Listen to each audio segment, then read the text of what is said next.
Happy Halloween! And to celebrate Halloween, I have a little Halloween science fact for you. So today, the European Southern Observatory released a really cool picture of something called the Dark Wolf Nebula.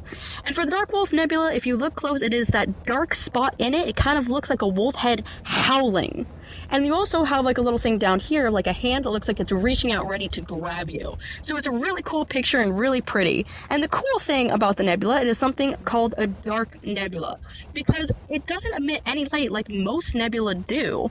And the reason for that is because it is a lot of cold dust, and it's basically blocking all of the visible light instead of creating any, because none of the particles are getting energized by any of the stars around it. So it's not emitting any light. So the only way for you to see this in any visible imagery is for you to have something super bright behind it to create contrast, which luckily we do, because the Dark Wolf Nebula is located in another nebula called Gum 55, and it has really fitting colors with like a reddish pinkish hue, and that color is from the hydrogen gas within that nebula, because that nebula is something called an emission nebula, which is basically when the particles in that nebula get energized by the stars around it. So for this nebula, it is the hydrogen gas on particles getting energized by the UV radiation from the newborn stars within that nebula, and it creates this really pretty picture.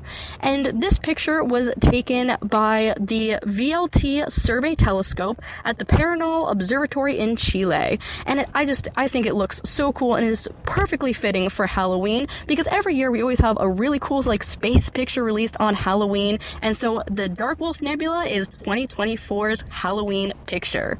And also, as a little side note, my costume is actually not inspired by science, as you may have noticed, and it is extremely niche. So comment what you think my costume is.